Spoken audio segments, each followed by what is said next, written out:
नमस्कार दोस्तों, मैं अल्पना और ये मेरा पहला वीडियो है। मेरा पहला जो भी है यूट्यूब पर मेरा वीडियो बनाने का मकसद है कि जो हमारी संस्कृति और हमारे इतिहास के बारे में बहुत सारी बातें ऐसी हैं जो आप लोग नहीं जानते। वो क्या है, उनके पूरे प्रूफ के साथ मैं वो बातें आपको बताऊंगी। उसका मकसद सिर्फ ये है कि वैसे तो बहुत सारे इंटरनेट पर सब तरह की जानकारियाँ उपलब्ध हैं। आजकल कोई भी कुछ भी जानना चाहता है तो सिर्फ नेट पे सर्च कर लेता है। लेकिन मेरा ये मानना है, क्योंकि मैं भी ब्लॉगिंग करती हूँ, कि जितनी भी इंटरनेट पर नॉलेज है वो सब कुछ ज़रूरी नहीं है कि सच ही हो। क्योंकि लोगों के पास या किसी के पास भी इतना वक्त नहीं है कि वो किताबें पढ़ें। और ख़ास तौर से हमारी संस्कृति के बारे में या हमारे जितने भी मैथोलॉजी हैं, हमारे देव देवताओं के बारे में, रामायण के, महाभारत के बारे में, कोई भी इसके बारे में कोई भी किताब लेके नहीं बैठता। और ये भी मैं लॉजिकल आपको बताऊंगी। आजकल 99% लोगों के घर में रामचरितमानस मिलती है।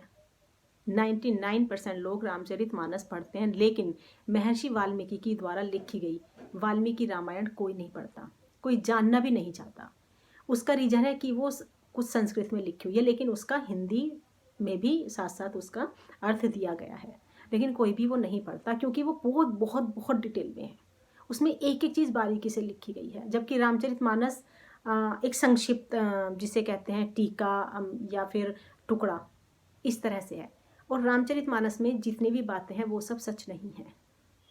क्योंकि मैं पढ़ती हूँ, मैं उपनिषद पढ़ती हूँ, इतने सारे गरुड़ पुराण हैं, सारे 18 पुराण, वो सारे पुराण मैं पढ़ती रहती हूँ। वाल्मीकि रामायण भी मैंने पढ़ी है, भागवत पुराण मैंने पढ़ी है। इसलिए मुझे पता है कि सारी चीज़ें जो रामचरितमानस में, बहुत सारी चीज़ें गलत हैं, बहुत बहुत सारी चीज़ें। लेकिन लोग उसी को सच मान लेते हैं क्योंकि उसे पढ़ना बहुत ईजी है। और इंटरनेट पे भी क्या होता है कि लोगों कुछ भी इंटरनेट पे डालना है तो कहीं से भी कुछ भी उठाया और डाल दिया। जब लोग इंटरनेट पे सर्च करते हैं तो उसी चीज़ को वो सच मान लेते हैं, जबकि ऐसा नहीं है कि इंटरनेट पे जितनी भी चीज़ें हैं वो सब सच है। तो हमारी संस्कृति के बारे में आज के युवा वर्ग को जानना बेहद ज़रूरी है कि हमारी संस्कृति क्या है, हमारा इतिहास क्या है, सच क्या है, झूठ क्या है।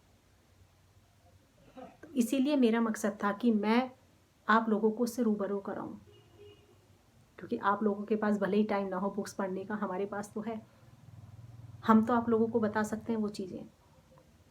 तो इसीलिए मुझे यूट्यूब से अच्छा प्लेटफॉर्म मुझे नहीं लगा वो नॉलेज आपके साथ शेयर करने का।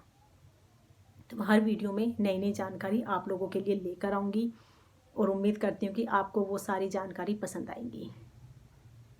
तो नेक्स्ट वीडियो से एक नई जानकारी के साथ मैं फिर आपके सामने हाजिर होंगी। तब तक के लिए थैंक यू।